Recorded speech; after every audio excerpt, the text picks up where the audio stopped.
This is Blabber. Slobbins kept the right to black, blabbering in the yard.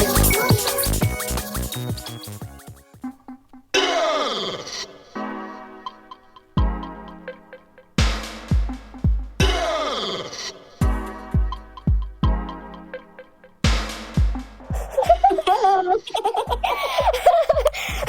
Hi, Dorothea. Let's start with you introducing yourself first, just casually. Okay. My name is Dorothea.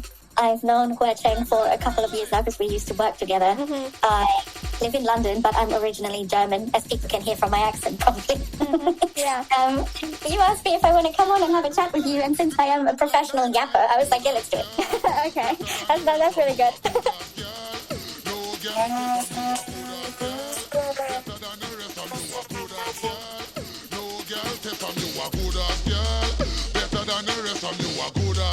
So tell me what do you do right now? So I work as a software developer. Mm-hmm. I haven't always been a software developer. I changed careers, and I do that now. Been doing that for the past year. I still live in London. I thought about moving away from London, but for various reasons, this didn't happen, so I'm still here. I didn't know you were thinking to leave London. Yeah, I wanted to move. Well, we thought about moving to Edinburgh, my boyfriend and I, but that didn't happen because, for various reasons, it had to do with his work. He is South African, so for him, he's on a sponsored visa. It's not always that easy. I came here before Brexit, so I have settled status, they call it. So for me, it's easier. I can leave and go somewhere else. But he needs his company to sponsor his visa. But it's quite difficult when your situation is different. Yeah. So how would you describe yourself right now, or like introduce yourself right now beyond your job title? So I would say, hi, I'm Dorothea. Yeah. I think I'm a lifelong learner. I'm always curious about new skills and new adventures. And I feel quite passionately about resilience and overcoming obstacles in life, especially as a woman. But also I love helping other people. I always was fascinated by the difficult questions in life and how to navigate life. And I had many different job titles along this journey. It's been a wild ride. I think now that I am a middle-aged lady, I feel still none the wiser. But I also learned that nobody has all the answers to all the questions. And I just learned to embrace it. And I really love dogs. You're a dog person rather than a cat Yeah, that's person. all you need to know about me. Okay. So this is why we have Dorothea on this podcast, because I think Dorothea has such like thick layer of herself in like within as a woman and as a human being. And then I can see that a lot from when we were working together. So let's talk a little bit about that, how we met each other. We met working at a grocery store in the UK. What phase of life were you in back then? So I think when we met, I was on my way out of hospitality. I think you had recently started and I had left. I was about to do a coding bootcamp. I had like coded on the side. I'd say the dust had kind of settled. I went like through a divorce right after COVID, and then I got burnt out pretty badly after that because I worked as a pastry chef in some pretty intense kitchens, and I also had recovered from a bad injury. I broke my foot, so there was a lot of things that were going on all at once. And then, like while I worked there, it kind of was my moment to like breathe and to find my feet again and realize that I just wanted a normal, stable life. I was like, yeah, no, this is all things that are in the past. I don't want to burn out anymore. I want to have something stable. And I kind of also had learned from the mistakes I made before, so I'm in a relationship now with my boyfriend, and I wanted to make changes in order to like keep that relationship stable and not go through another breakup and things like that. So I think that's the time when we met each other. Would you say that's like a period where you start to look for stability? Yeah, and I think I realized that I had to make changes. My old career wasn't serving the purpose anymore. I would have, if I had continued, I think it would have been a cycle of like going back to the same patterns because it's an industry that demands a lot from you. So I think, yeah, I just needed a moment to breathe, which that job offered me because it was more regular hours. We didn't work like crazy shifts there. Yeah. And then make a plan how to move forward and how to get into action to get where I wanted to be, yeah. I think the thing about Giddy, Kelly mentioned that. So the thing about Giddy is that I feel like a lot of people are in their adjustment period when they're working at Giddy, and it provides such like a welcoming space for people who are like a little bit unstable and looking for a little bit of stability. Because I did hospitality because I couldn't find a proper graphic design job in the UK at that time as well. So you're originally from Germany. How did living and working abroad shape how you see work or identity? it's kind of funny because I think I never saw myself as like a stereotypical German person. But then when I moved abroad, it was like somebody held the mirror in front of my face. I realized how German I actually am. I can relate so much to that because like I feel like when I'm speaking English, I explain so much about my Chinese background a lot more than when I'm speaking Chinese.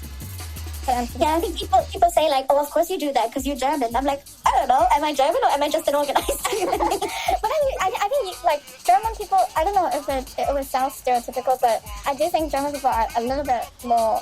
I've also met a little bit messier German people as well. So I think you're just an organized person. You're just really organized. I think it's because you were from hospitality for such a long time. I think so too. I used to be much messier. And I think I also, when I grew up back in the 90s, we were always told that we are European citizens. It was this idea that Europe comes together, the Berlin Wall fell, we're one big unity. And I think this has changed now in the past maybe 10, 15 years. But when I grew up, that was the sentiment. So I never felt particularly German as like a national identity. But there's also things I miss about Germany. I think like the workplace culture in Germany is really strong. Employers, especially if you work for like smaller, mid-sized companies, there's a real commitment to the employees. And I sometimes miss that here, that people take work seriously, because I think it is a big part of our identity in Germany, that work is supposed to be taken seriously. And I quite like that because it gives you an anchor in life. And I don't know how you feel about this, but I think it's also quite hard to leave a country and you underestimate how much of a network you have when you're in the same place for all your life. You can always draw on someone, or someone knows someone who can like fix your pipes, or like know something about like some bureaucratic process, silly things like that. So when you come to a new country, you kind of like pull the rug out of under your feet yourself. And I think it makes you more open-minded and aware of the things around you and taking in the experience as it comes in a way. The thing about how I remember London was that I only hang out with people who are moving to London instead of like people who are, because there's so much stuff we should have conversation about, like all the difficulties that you've mentioned, all the small things. You can only speak about that with the outcomers. Otherwise, if you talk to a Londoner, they're just gonna be like, oh, I just do this and that.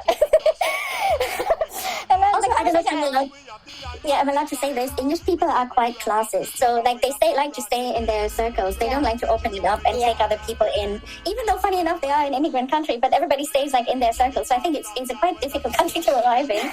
I think so. I do agree.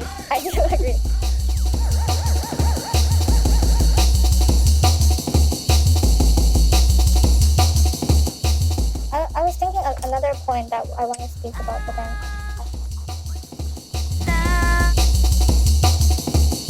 would you feel like you're more European than German then? Yes and no. Tell me. I think when you go to other places, like you and I talked about how we both went to Canada, right? It makes you so aware how different you are from people in North America. Yeah. For example, for my boyfriend, he's South African. When I look at their way of life, I'm like, oh, this is so different. But then, I don't know. I think in Europe, it's quite common that you speak a few more languages, and I think the English are the exception, where they're like, oh, I speak English and that's enough. But like in Germany, everybody knows at least 2 or 3 languages, at least to like get around. So yeah, maybe, I don't know. Yeah, I've heard studies that bilingual or multilingual people, that the brain is formed differently from people who are only speaking one language. So I think that's what kind of special is about European, because like European people always know a lot of other countries. The barriers for countries in Europe is different from like say China or Japan. Yeah, but also, I mean, China is a massive country. Probably the provinces. But in between the provinces. I can actually understand that a little bit if I'm looking at it from like the provinces, because Europe, not to be offensive, but like some of the countries are the size of our provinces. And then people are quite different from the south or from the north. People share a different culture, and then that's formed by like what kind of area they live in, what kind of geography. Like demo geography or something. They share different, they just have different culture at all. But then there's also something that links all the people together. So then I feel like that's kind of how I understand how Europe works. Yeah, no, I think you are right. And when I think about it, for example, I'm from the very south of Germany, close to the mountains. So I think our culture and our traditions are probably more similar to Austrian culture or to Swiss culture in some places than to people who live in the north of Germany. It's quite interesting. And I think it's also because, like Europe was all these different little kingdoms. Only, 150, 100 years ago, they became nations. So I think that there's still traces of that. And I wish more people would see that, and then we would have less problems with racism in Europe, which is something that really worries me now. Also about Germany, where are we heading? I've heard about that. I've heard about that a little bit, like the racism. Yeah, it's not good. I don't know. And then also the political problem that's currently uprising in Germany. Yeah, and I think also, like there's lots of issues, and I find it quite fascinating because in the UK, lots of people, there's lots of immigrants, and a lot of people kind of like idolize Germany, or they make it like this dreamland that everybody wants to go to, but it's not. You know why? Because I feel like people always fantasize cities that they visit for the first time, and then if the visual reality display this kind of fantasy, then they just understood the fantasy as a reality, which is like kind of not true. Because like I've moved to different countries multiple times, and then from my experience, it's always different from when you're visiting a country or when you're living in a country. So like one country might be really difficult to live in, while it be like a really good tourist country. Yeah, also or what you see on the media, right? Like you go on social media and you see all these pictures, and it's not the reality. And I think, I don't know, man, like I've lived in a few different places, and I can't just, like, every place is nice, but every place also has like their problems, and I think it's just, we are all humans at the end, and I wish more people would see that we're all humans and we have all basic needs, and we all just want them to be fulfilled, and it doesn't matter where you live in the world. That's just what drives most people. It's not about which nationality you have or stuff like that. I don't know, that's my impression. Yeah. So 2-3 years ago, I was looking for a dream city that I would want to like spend my whole life in. I had that dream or like kind of vision. But then after living in the UK, I was like, oh, maybe not. Maybe like everywhere is the same. It's pros and cons, and it's not about who I am. It's just like the outcomers are always outcomers, the locals are always locals. It just happens everywhere. You just have to find your own position. Yeah, and I think the more you move around and the more different places you go to, you kind of, I don't know, like you don't fit in anywhere anymore, but you also like... Oh my god, that's not... It's like a little bit sad, but it's true. It's like... Yeah. I feel you. I can relate so much to that. Oh my god. Yeah, sometimes I get really homesick, and then I go home and I'm like, oh no, I'm so glad I'm not living here anymore. You know what? It's like the time of expiry. It always expires. But then it would be good for a short period of time. Yeah. There's no place that's gonna be nice forever. And sometimes I think maybe it's also because I'm the person that I am. I think other people, they go away and they happily come back, but maybe because I am, like, my experience, we're all humans, we're all subjective, right, in our like perception of the world. So I sometimes wonder if other people happily go home because they miss it, or they only see it as a temporary solution, where I'm like, okay. You know what? Like when I came home, I was not happy, but then I'm actually happy right now. Can I say that? So like, yeah, no, I mean, obviously. So it changes. So like, at the beginning it was quite difficult because I had all that issue with either when I'm moving to Japan or moving to China, or like I was so scared to be close to my parents. Can I say that? I was so scared. I feel like I might not have the capacity to handle my parents because I couldn't when I lived with them before. I had that childhood memory. But then this time I realized I'm forming like new memories that telling me, okay, I'm actually a different person. I've lived abroad for so many years, and then I've gained all of these, my boundaries, my personalities, my experiences. It all helps me to like build a new relationship with them. So that it took some time, but then now it's good. So I think it really depends on whether you can form like a new system around you, like a support system, and then your friend group, your social life. If you have the ability to build it in this specific place, it will be a good place for you. Yeah, it will. I agree. It's also my experiences. So but I'm still like looking forward to move to other countries in the future when it allows. Would you be scared to go home? I always joke and say, oh, there's a reason I left. Yeah. There's definitely a reason you left. I mean, so I don't know if I don't know. At the point I'm at right now, I can't imagine moving back to Germany. And I think there's like various reasons. Like my poor boyfriend, it's already difficult enough to get like a permanent residence for him here in the UK. So in Germany, he would have to start from scratch. And in Germany, you can't get permanent residence without speaking the language. They will do like a language test. So I think I kind of don't want to put him through that process. And I also don't want to leave him behind because that's not going to happen. And I think there's other aspects like, I mean, buying property in Germany is really difficult because you need such a big deposit and they don't build a lot of new houses. And I would really like to have a place of my own, which is much more accessible here in the UK. So I think for me right now, that's not a point. Yes, I miss my family and everything, but I also kind of like, there was a phase where I would go home a lot. I would home like every other month or something. And it also wasn't good for me because then I was living between two places. Yeah. So I think for now, I'm just happy to be here. And at the moment, I can't really see myself going back to Germany. I think it comes with various reasons, right? Like the reality aspects that you kind of have to stay in one place. It's also because my reality led me here. And then I adjusted. Okay. Exactly. Okay, let's talk more about your career change. Yeah. It's also another point where like Dorothea and I can understand each other a lot because I changed my major as well. So what was the most difficult part of making such a big career change from being a chef to being a woman in tech? Well, I don't know where to start. It was just really You're like, this big question is so big, it's overwhelming. No, you can unpack, like, definitely take your time. I think, initially the time commitment was really hard. I took like one of those free little coding classes and I really found it interesting. But bear in mind, my shortest shift that I worked as a chef was 12 hours. I usually work between 12 and 18 hours a day. It was really hard to find the time. And that's the reason why I worked at the grocery shop, because it allowed me to have the time. And then, I think so that was one big problem. I think what went well or what was fairly easy is because in the UK they're trying to get more women into tech. So they try to make the industry more diverse. There's a lot of free good quality resources out there. So once I had the time, it was easier to do that. And then the other thing that was really hard was to find my first job as a developer. It was so difficult. And this constant rejection and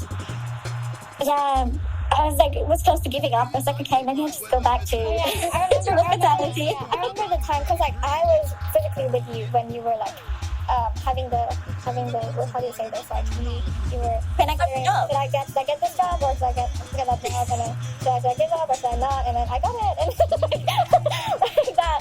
And then I can see how difficult it was.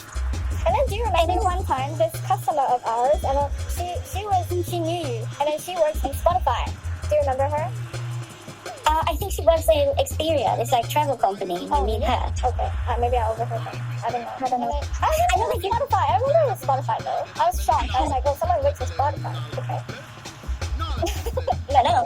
Someone works at Spotify. I don't have such a glamorous job. I work in like public tech. But you know what? I'll have to start somewhere. And I think, it's wild to me now to think, I never had a proper like corporate job. So to do that was also quite hard. To be like, okay, I'm a corporate girl now. You never had any like corporate.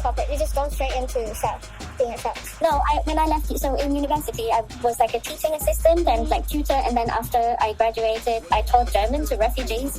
But I knew that wasn't the right thing for me. And they also it wasn't very organized. They didn't know the next school year if they could keep me or not. And I hated that insecurity. So then I started working as a chef full time. So this is my second career change. Oh, so how would you say? Funny enough. Yeah, new story. So like, how would you say like teaching and corporate job? Is that really different? Well, I think both teaching and being a chef are really social jobs. Like you collaborate with other people the whole time. You're in front of other people. I think that's one of the things that really took me a while to adjust to. That yes, you still collaborate with your colleagues, but you spend much more time sitting in front of a laptop doing something on your own. Whereas before it was much more like people-focused roles. So I think it was easier to adjust to that than to becoming a developer in a way. I see. Like with the developer, you're just working with the computer. Yeah, and you know what? You can ask your colleagues for help and they will reach out. Or, there is like moments of collaboration, but it's not this constant shuffling around people. Whereas as a teacher, you constantly organize other little humans. I actually had it kind of reversed when I started the hospitality job because I used to only work in, the only experiences I had was corporate jobs. And then I started working at hospitality. It was like new world for me, I think. I've never had to talk to so many people at the same time and then also talk to so many people for such long period of time and I've never had to stood so long. Oh yeah, I know. It's really hard. Hospitality is really hard, and I think people underestimate it because you have to have a lot of stamina and a lot of grit to make it. Yeah, so like I think I respect hospitality so much right now after working in hospitality. I mean, I respected it before as well, but then I just never imagined myself. But then like I kind of suited in quite okay, I think. Right? I think you did well. Really? Would you say that as well? I mean, yeah, I'd say you did well. I think we both did well. I think sometimes people are a bit harsh when they criticize, and I think that's one of the issues I have with hospitality, that it's a lot of like constant feedback and criticism. But I think we did well, I would say. But the one thing is that like I think if you're looking at our like work performance from like a business point of view, like because when I was speaking to George, and then he told me about like how maybe being a shop assistant can only like maybe make a little bit more sale, like how important of a job my existence in this shop is only to maybe like make more sales. And then that kind of was mind blowing for me, because it was the first time I think about it from like a money point of view. It was like, okay, so I can only make this much effort into this business. This is why I'm paying so much less than other people. and then like when you're looking at it from that point of view, it's quite harsh, I think, because money is cold, and then people experiences are like warmer, I guess. I think also, you know what, in London it's really hard to have a hospitality or like a food business, because the rents are high and the pressure is there to make the money, because otherwise you're not going to survive. So I think that kind of corrupts people a little bit sometimes, and that's what I noticed when I work as a chef as well. There's constant pressure to always generate more income. But I think when you work in like a customer-facing role, I always thought it's like an act of service as well, you know? Like if people pay a premium price for products, they deserve a great service. And you can't just stand there behind the counter with your phone in your hand texting your friends. Because if people pay, I don't know, 40 quid for a chicken, they expect the service. Yeah, I know, they basically pay for your performances. Exactly. Yeah, exactly. It is the they pay for you to put on a good show. Yeah. And if they are a regular customer, they pay for the fact that you remember their names and their dogs' names and how their kids are doing. Exactly. And all of these things. And I remember Poppy said to me, oh, Dorothea, you're so good at this job. And I was like, yeah, you know what? At the end of the day, do I care about Miss X and her broken leg or whatever? I don't know. Not that much. But then also she pays my rent, that lady. I mean, you having that spirit is also really admiring, because like I don't have this like sense of professionalism with hospitality. Sometimes I just like, okay, you come and then you go. Here you go. As long as I'm staying in this job, then I'm good. I think when I read that, Poppy is so bad at that part. Oh yeah, I love her. I love her, but she's really bad at that part. She really can't put on a show. Maybe because she's in psychology, she knows how like constitutions and manipulate people into this. Because like I get so easily manipulated. Because like you're in this constitution, you put on your mask of being this friendly shop assistant. Like it came natural to me, you know. Like I just come in and then like I know what kind of face should I put on to other people. Like the only time I can't do it is just like only because I really can't. Like I'm really in a bad condition. I noticed I always put on a certain voice, so I speak like this, and when I speak to customers, I speak a little higher. So hello, how are you? I know you do. I was like, oh my god, they're like little children, and they love it. I was like, this lady, she's so good at it. You know, like you remember the first time we worked together? I was in like that. I think London winter was so difficult for me. Oh yeah. It is. I mean, I'm living through it currently. Oh yeah. Yesterday was the only like sunny day this year. Oh well, no, there was another sunny Saturday, but it wasn't sunny all day long. It was just half sunny, but like there was like maybe 3 or 4 days of sunshine this year so far. I'm sending you blessings. Oh my god, I'm so sorry for you. My vitamin D supplements are working overtime currently. Oh my god. Okay, let's move to the next question. What surprised you the most about working in tech? So what surprised me the most is that how normal it is that you're not knowing everything. It's quite normal to not know stuff.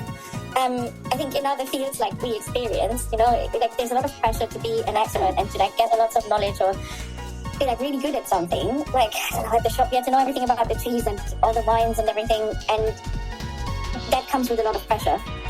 In tech it's kind of accepted that you're always learning. One of my colleagues always says every day is a school day here, and I quite like that. That's a really good. But I think, yeah, it's nice, isn't it? And I think, yeah, there's always code you don't know or patterns you don't know, and if I feel like everything I do now, I do it for the first time, but it's okay because other people are also doing it for the first time or they don't know how to do it.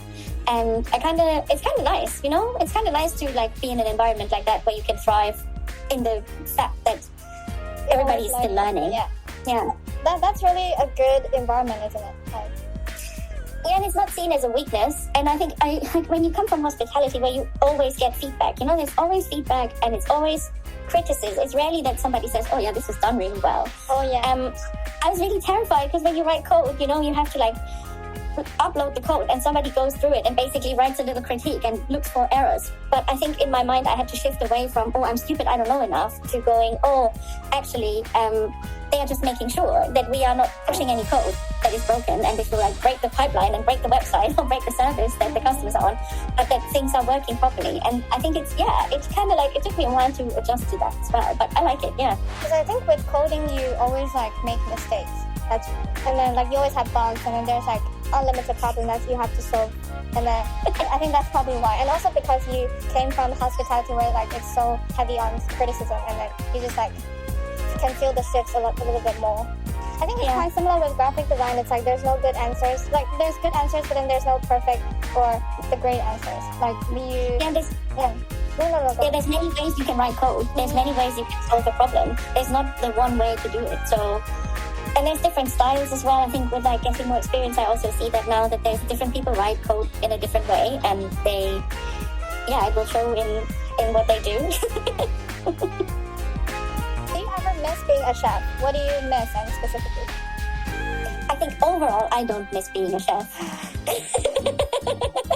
But there's aspects of the job that I miss. Like I said that earlier, right? Cooking is a really social job, so you're constantly communicating. I sometimes miss that like it's this stereotype that in tech everybody is a nerd and introverted. It's not the stereotype. There is a lot of introverted people and people that don't have really, no, I don't want to say they have social skills. They just sprinkle them sparely.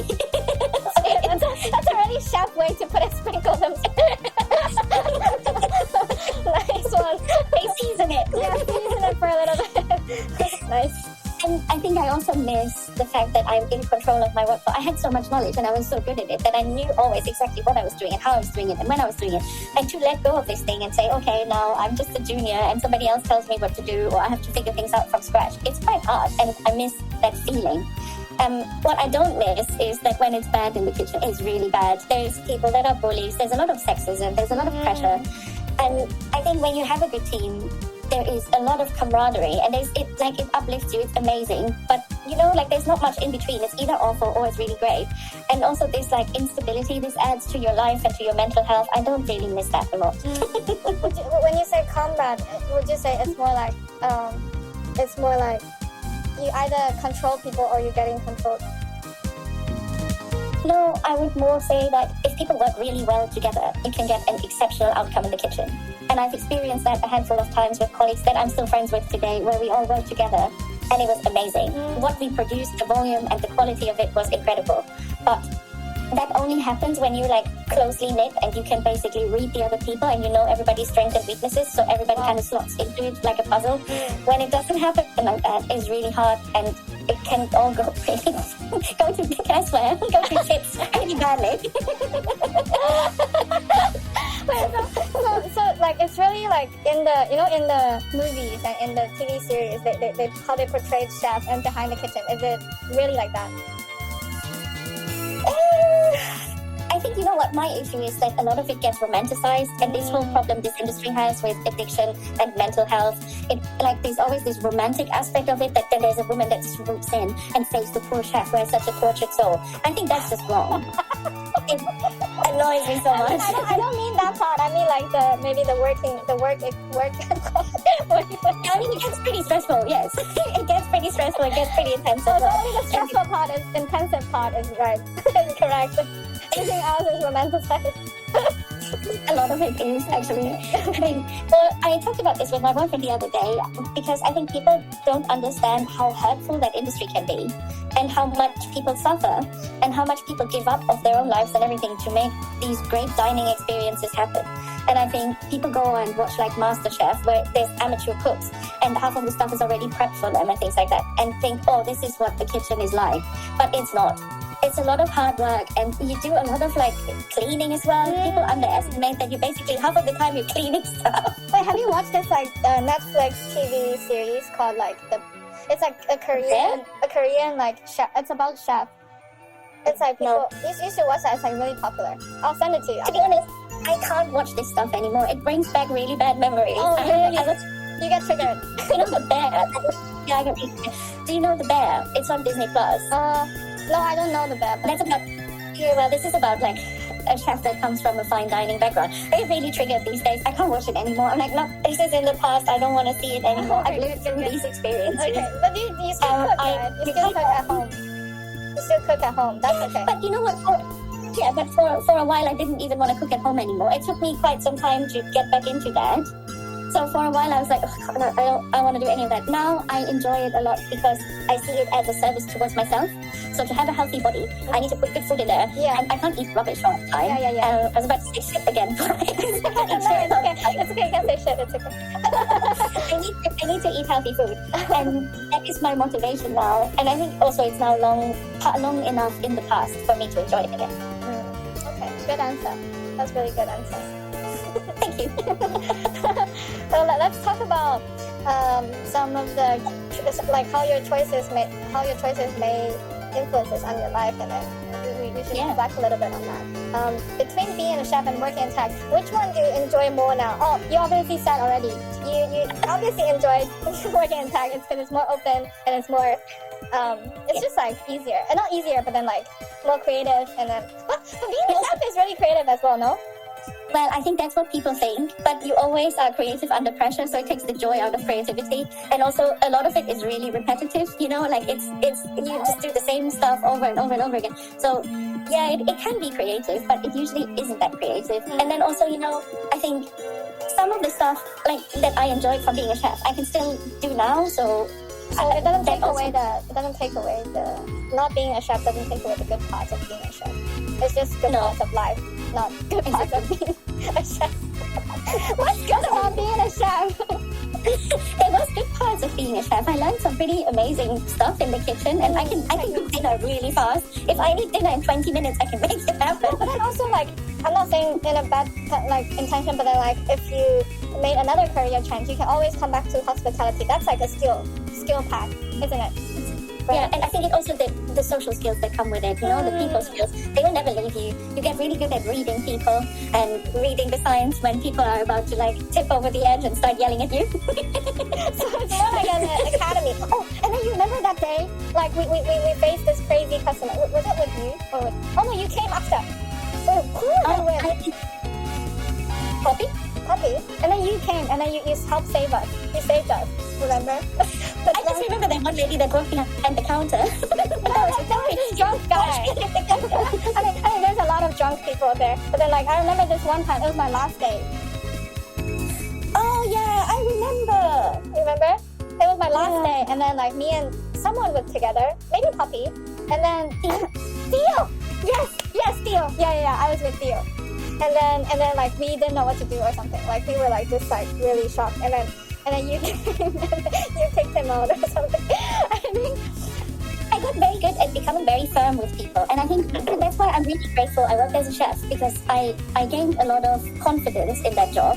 And I think in a way, you know, I can be quite firm with people, and I radiate this so people know not to mess with me. So when I say, can we leave, they will understand that now is the point to leave, otherwise Dorothea calls the police on them.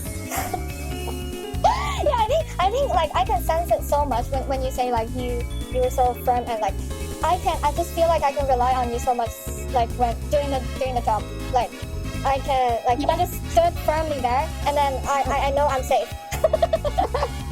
And then, you know, I was assistant manager, and I think that's the job of a good manager, to make you feel safe. To like, you know, you do your job, and if things go bad or go out of hand, this is when I step in. This is not your responsibility, because I get paid to have 4 hours. I also think it's because you're really good at being a assistant manager, because I've heard so many stories about like bad assistant managers. so I think in general, Giddy had some like really nice stuff, right? Yeah, I think so. Yeah, I think, yeah, and I I mean, yeah, I think for me, I would have stayed there longer, but it got really repetitive for me. Like, as a manager, I also place orders, right? So it's very, it's dictated by the rhythm of how things run. Yeah. Like, on Monday you order meat, and on Tuesday you order fish, and then on Wednesday you order this, and then on Thursday you order fish again. I think I am not very good with when things are so set in a way. And at one point I was like, I'm only staying here because the customers kind of keep it interesting. I think it's when I knew I had to leave. And it's another thing in hospitality that, like, things get repetitive, and I like to be on the move and do new things and try new things, and something that... My experience with Giddy was like, I feel like if I'm in that shop, the time just froze. Like, there's nothing, like, I'm in a loop of time. I feel like I'm there all the time, is what I think. And I only work 3 days. I don't know how people does it. I was there for like 5 days a week, and then I sometimes felt like I live there now. Yeah, right? Because if you have like a late shift and then you have a morning shift the next day, it's like you just like wake up and then you be in the shop. Close your eyes and you open them and you're back again. You're opening the shop again. Oh my god. Yeah, I think also for me, then, like, as managers, we had to step in when people called in sick. So then you work extra shifts or you work longer shifts. I was like, oh, I'm always here. Why am I always here? I want to do something else with my life. And I felt like that in the kitchen even more. I was like, I think there's this one moment where I looked around and like everybody was super busy, and I was like, is this going to be the rest of my life now? I'm going to work under neon lights. There's no windows, nothing. Everybody's like always frantic. It's like, when I'm 80 and I die, I think I want to look back on something different. I want to look back on this experience. So yeah. Do you think that's burnout? Oh yeah, I burned out several times and really badly when I worked in hospitality. But I had to learn my lessons. Oh my god. So you were talking about like how you transfer some of the skills, like social skills, and like you're good with people, and then what else did you mention? My brain. I don't know. Whatever. So there's some transfer. Let's talk a little bit about that. What's the biggest thing being a chef taught you that you still use today? And then we kind of touched about that. I think what the biggest thing is that I learned is how resilient I am. I can do some really hard stuff and demanding stuff and still not crack under pressure and be successful in that. And it's really mentally, like, to unleash that strength and that knowledge about yourself is really powerful. And this is something that has never left me. I think then, yes, the people skills and and maybe also, there's like, sometimes you just need to put your own feelings aside and compartmentalize that and just focus on what you have to do now. I think that's something that's really handy in life, not even in my career, that I think helps me a lot. And life is pretty mundane most of the time. Yeah. You don't always live an interesting life. So I think that helps. And I don't know, I had a moment yesterday where I was like, it's just always chores and work and everything. I think it can quite good to just push this aside and say, okay, what can I do now to make this better? So I think that's a good skill. And then, as I said, I can cook dinner really fast, and I think I can do repetitive tasks quite well. So that's why I love going to the gym now, because lifting weights is so repetitive, but I thrive under these conditions because it's what my brain knows. Oh yeah, that's so like the resilient part that you mentioned was so interesting. Like wait, give me a second. Let me think. I don't think. Thinking is important. Like I want to talk a little bit more about that, because I find like I personally, like before, I would get so like kicked down like by the difficulties and stuff, and then I feel like or like I just get so traumatized about the difficulty that like I just get really scared when it happens, like similar stuff happen again, or like I kind of like struggle through a really difficult period of time. I just feel like I don't want to experience that again. So like when you say resilience, like how do you put your mind in the right places then? Well, I think, eventually I realized that there will always be difficult times. Life will never be smooth sailings. It is just what it is. We all go through phases, of loss and like difficult emotions, and maybe we struggle with our mental health. It's inevitable. It is in the essence of life that it's never all just fine. And people who tell you, you can change everything, you can become a millionaire, they just want to sell you something. They want to sell you an idea. And I don't buy into that idea. I think even if you're a millionaire, like when you look online of the people that all of a sudden became rich and then ended up like homeless or whatever because they spent all the money, I think it's all a bit of a nice capitalist lie that we tell each other, that everybody can make it. And all that stuff. So I think it's just something I learned, that if you maybe look after yourself and you look after your own mind, like it carries you through the periods in life where you struggle and where things are getting difficult. And I was like you. Like when I started in the kitchen, I was like, oh my God, I'll never survive here. I was like a baby. They called me flower petal because they said I was too soft and too sensitive and all of that stuff. And I think it kind of sparked in me. So this like resistance, and I was like, no, I'm going to show you that I'm tougher than you think I am.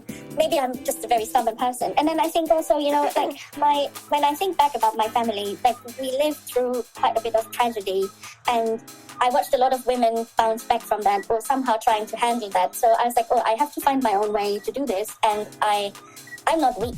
I am strong, and this fire I have inside of me that kind of fuels that. And I think, that is true resilience, to not give up. You know, things are hard, and they are hard and you do them multiple times, but just keep doing them. It will make you stronger. It's also in such like a feminine way of like being strong, which I appreciate it a lot. Like I wish like when I'm at your age, I can do that a little like that. Like I would. It's like sometimes things get difficult, and then I just get, maybe it's laziness. Oh yeah, but I'm lazy. Okay, but then we also have to be lazy. It's a way of protecting yourself. You have to be lazy sometimes because you can't just give 100% all the time. Yeah, exactly. And then also, I just think it's so, like, I need to be, no. I think... Do you think it has to do with, like, success, or that you think you have to be successful, or maybe related to that? I think it's external pressure that kind of internalized it a lot. I kind of internalized it already, so then it became part of what I want as well. And then when that is like come across is a little bit different from what I actually want, it gets really messy, right? It conflicts. So that's like kind of what became what is struggling. Because like if a person really wanted to pursue that capitalist dream, then they would probably be happy, you know, they know what they want, and then they strive for that. But then I'm like coming from my background, I did communication. Like you were taught to be like critical, and then you were taught to be like you have to have critical thinking. I think that kind of just formed my brain into cannot be brainwashed by capitalists, which I think is a good thing. But also at the same time, it just makes it so difficult for you to be fully controlled by the social clock, kind of. But I think it's also, you know, that's what I learned. I defined my own measurements of success. I think there's two things. So I think as a woman, you often grow up and you are raised as like a people pleaser. You are supposed to be always nice and always be polite, and boys can be wild. And I think maybe when you have ADHD, it's even worse. Yeah. Because you can't sit still, but as a girl, you sit still, you're nice. You know, like when we went to my aunt's house, my grandma would always have this whole litany of things she'd tell us. Like, don't put your hands on the table. Only answer a question when you're asked. Don't do this, do that, do that. Very like, I think it's hard to break free of that if this is drilled into your brain for 18, 20 years. Like you have to be a good girl, but you don't have to be a good girl. And then I think it kind of translates, because if you're a good girl, you make a very good citizen who just says yes, and then you move back to where your parents are from, you buy a house, you find yourself a nice husband, you have 3 children, you know, they all go to university. It's in a way, I think for me, I deep down always knew I didn't want that life. I found that really boring and uninspirational to live a life like that, where everything is already set in stone and I'm just like ticking off the milestones. So I think part of growing up for me also was defining my own idea of success and saying, okay, yeah, I mean, I was a teacher first, and then I was a chef, and now I'm a developer, and maybe this is not the end. I don't know where this will end. I want to keep the end open because I'm curious and I love learning, and things will come my way and they will spark my interest. And for me, success is more, then I learned some mad skills along the way, and I didn't have to have 3 Michelin stars in the end, but I could say, hey, this career doesn't serve me a good purpose anymore. It's actually bad for me. So I'm stepping away from this. And my goal in life is maybe to look after myself better and to be successful at that, and to be successful at living a healthy life. And and have that confidence to do that. Yeah, maybe like I think it's because like I moved back also 70% because of my mom's health condition. Like I want to be able to spend more time with her. And then that kind of conflicts with my own definition of being successful.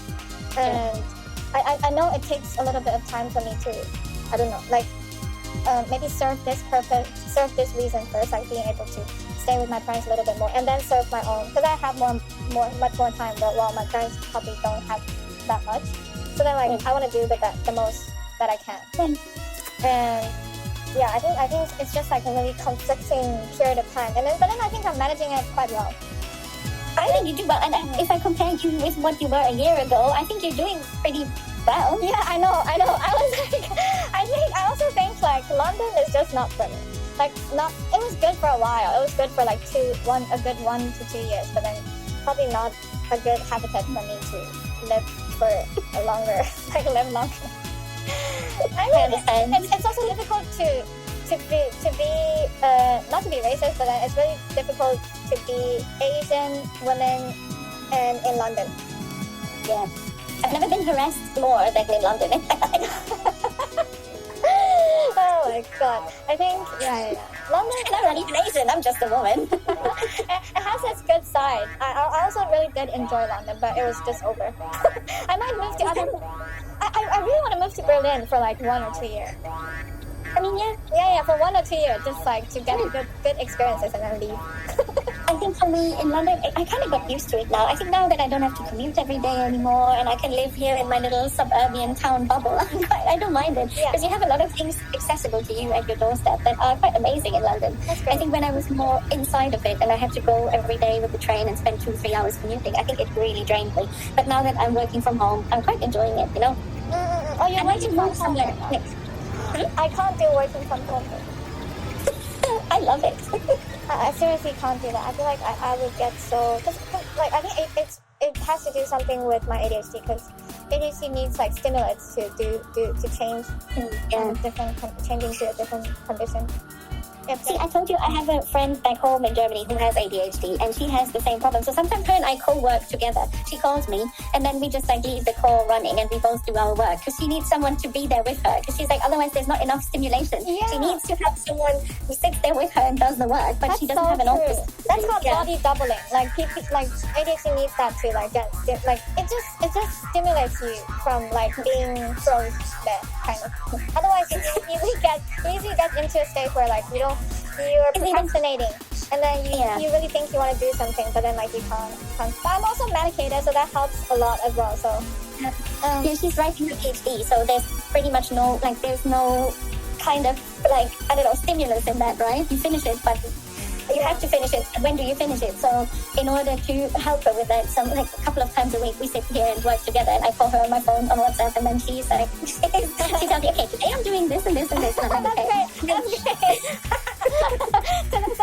great. That's such like something I would do as well. I tell my friend what I'm doing every single day. Otherwise I don't do anything.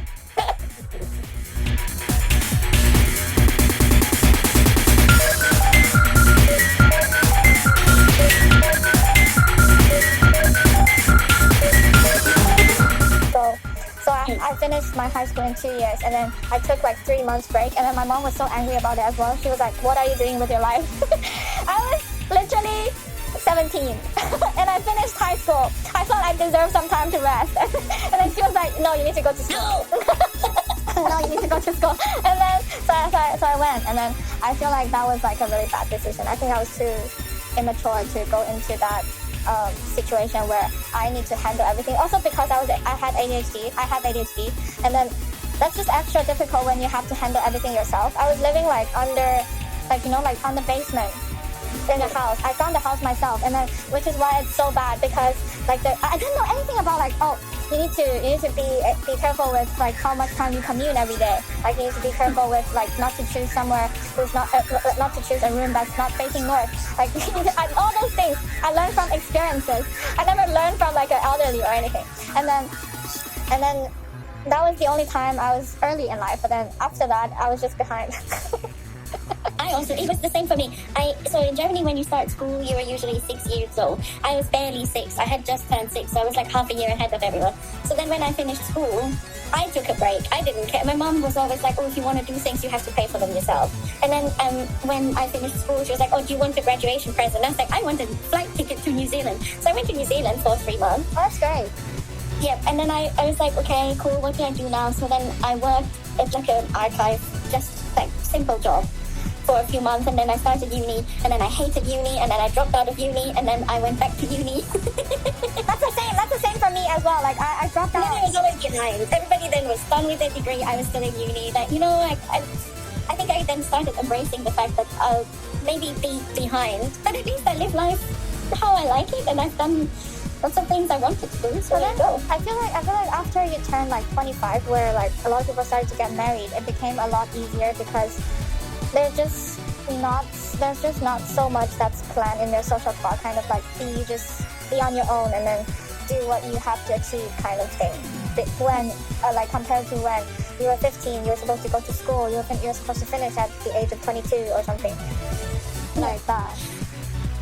Yeah, also I think once you accept the fact that, or embrace the fact that you're behind, what can you do about it? I think I was quite remorseful about my past for a while. And then I realized that it's really not good because, like, in a way, you just hurt yourself, right? You take the value away from all the things you have learned through life experience, like don't move into a house that faces north because you'll never see the sun, like things like that. So you take away all the experience you have gained, and I think now I'm just much more relaxed with myself, and like, you know, when I got hired last year, they hired a bunch of people from all sorts of different backgrounds. There's some people that were career changers and some people that came fresh out of uni, and everybody's life experience is so different that I don't want to say, oh, I wish I never did this or that.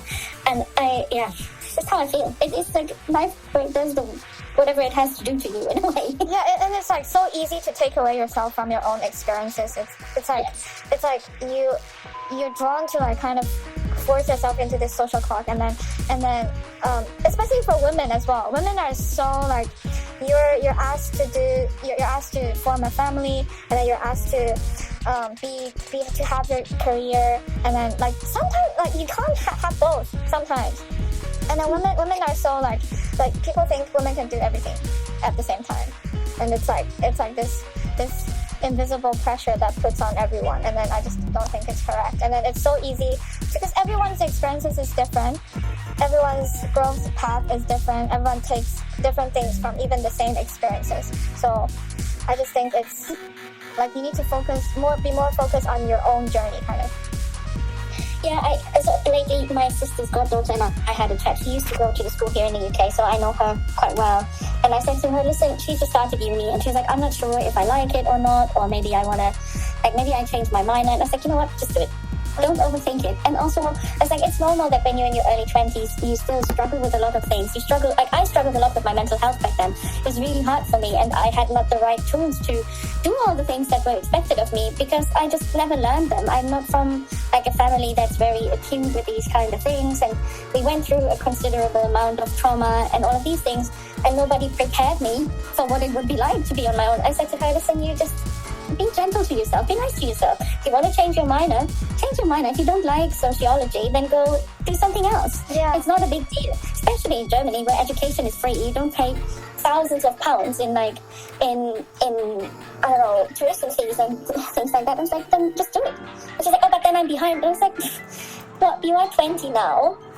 You're not going to be behind. Who defines that you're behind other than people build up this pressure on you? Yeah, it's like so cliche. It's like so cliche, but it's like now is the earliest. Like you should actually go for what you feel like. Like the biggest takeaway I got from living my experiences in London is that I know for now that like I really need to trust my instincts, kind of. Like your instincts actually tells you a lot of things about yourself, and then yourself should be the most important. Like your feelings, your decisions, your experiences. And I think more often enough than not, we try to like silence that inner voice, you know, and say, oh, I don't listen to that because this is not the right way. If I slow down now, then what will other people think? Or if I don't make this decision, what will other people think? But it's stupid, as you said. Trust your own instincts. I fully agree with you. And like there's so many times I turn down my inner voice, as you said, and then because I've done that before, and it doesn't do anything good to you. And then it was when like during the time like the breakups, and and then you said something like something that kind of I know it's like really difficult for work colleagues to tell you about your relationship decision. It's difficult for anyone to tell you about your relationship decisions, but I just think there were so many signals that people have sent me I mean, Sophie and I, remember we had that conversation and we were both like, do what you think is best for you. Yeah. And I think this is the best advice. And sometimes we don't know what is best for you. But I feel like I'm not entitled to tell other people what decisions to make. And I think it's really important that we make mistakes. Mistakes are so crucial because otherwise you don't learn, you know? And you don't build this inner strength and resilience if you don't go through shit every once in a while. There's a saying in China that like people can't teach another, like a human can't teach another human, but things that happen to this person will eventually teach this person. It's very true. No, it's very not. I 100% agree with this. Yeah. It's like when you see someone struggling and you know they need help, but they never themselves ask for help. What can you do? You can ask them and say, do you need help? But then if they say no, what do you do? You just watch them make mistakes. But that's, I think it's a fundamental experience in human life that we watch each other make mistakes.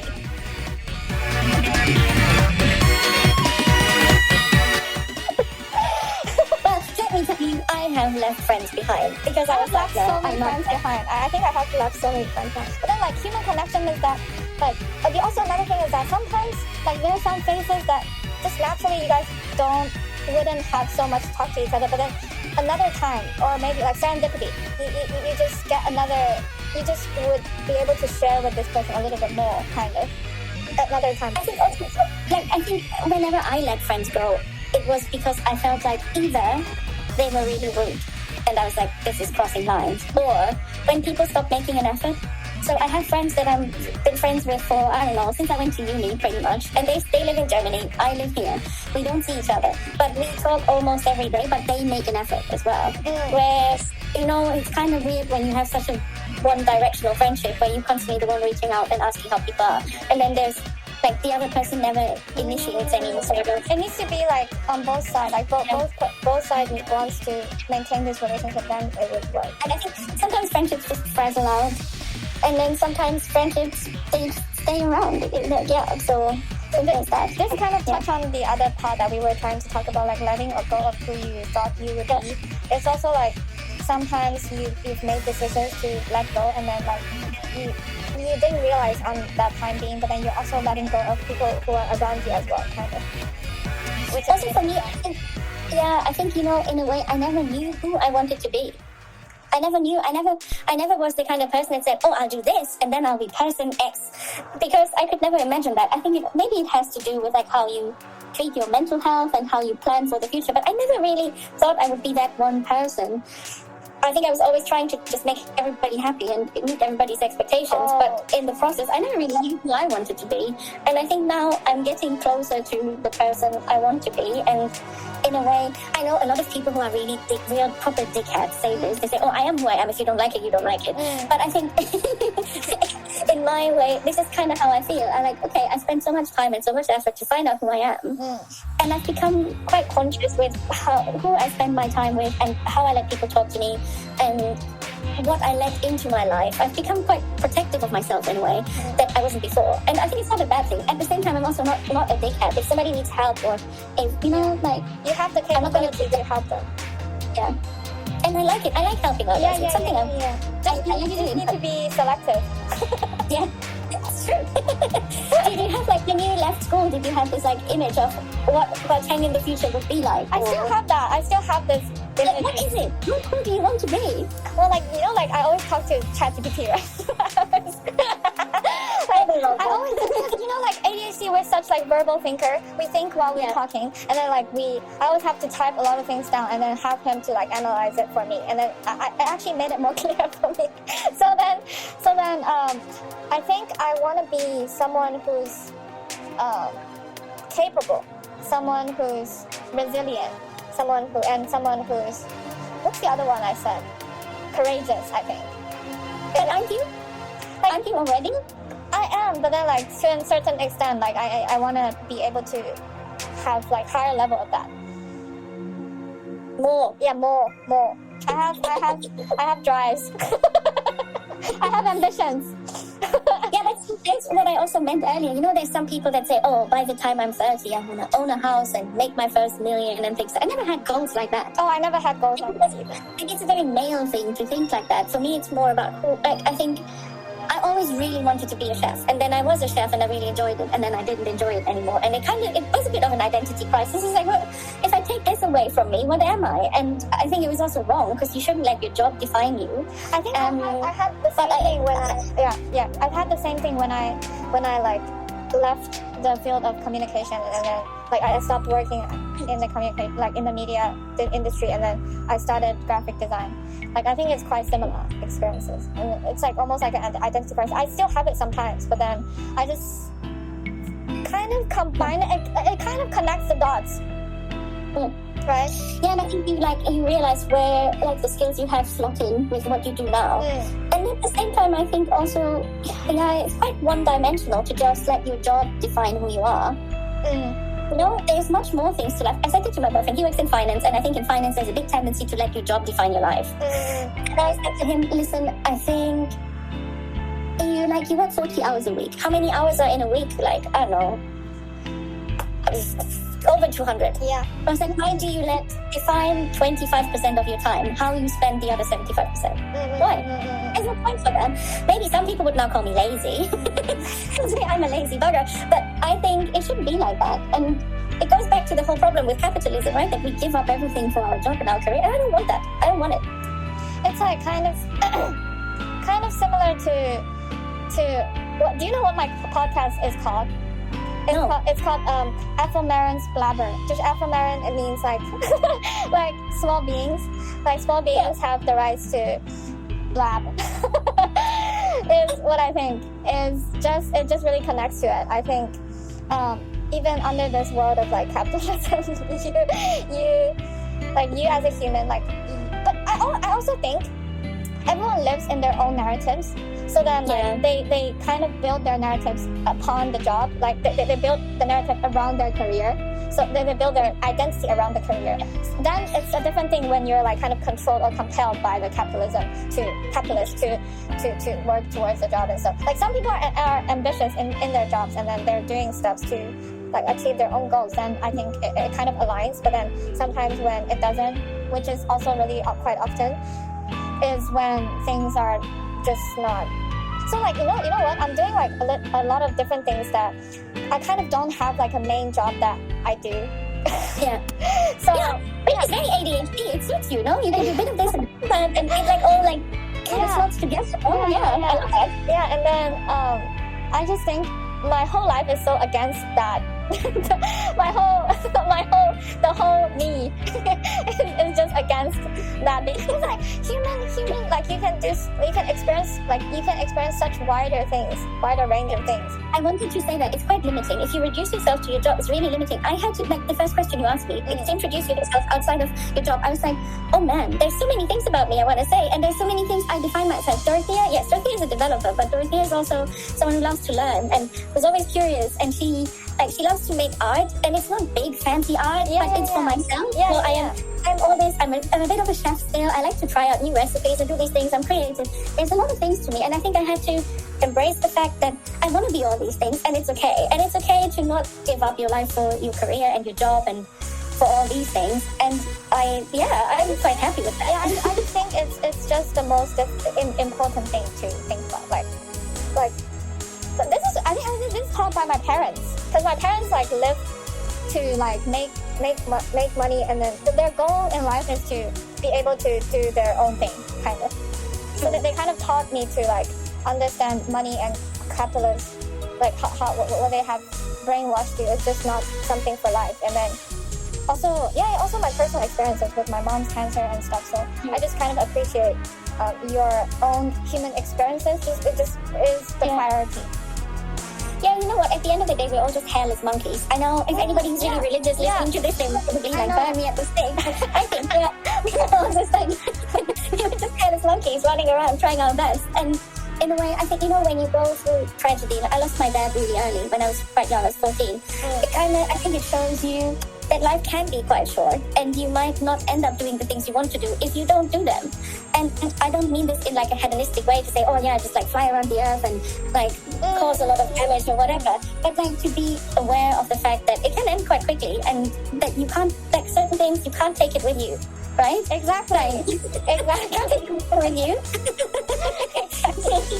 Or when people people get so overly competitive about silly things. I'm always like, wait, where you want to take this with you? Do you go with you step into your grave? You're going to take all the Uno games you won? You're going to take them with you? No. But it's like also like it's also okay to be compelled sometimes or like be confused sometimes. I just it's part of being a hairless monkey is being exactly. Like being a monkey is all about making mistakes. That's why. I think also, the world we live in kind of works against that. Because I think of how we are designed as humans. I think we are not made to get like the bad news from all over the world 24/7 on our phones. And I said to you earlier before we started recording, I like the real world. Because the real world is kind of small. And I'm just a small little blabbering woman. I like it small. Because I can understand small. And I can find my place in there. And yeah. Don't mind it. That's great. Don't mind being confused. Embrace the confusion. I think it's amazing. Okay. How about we end the recording now? Because it's ending in like 5 minutes. Yeah. Thank you so much.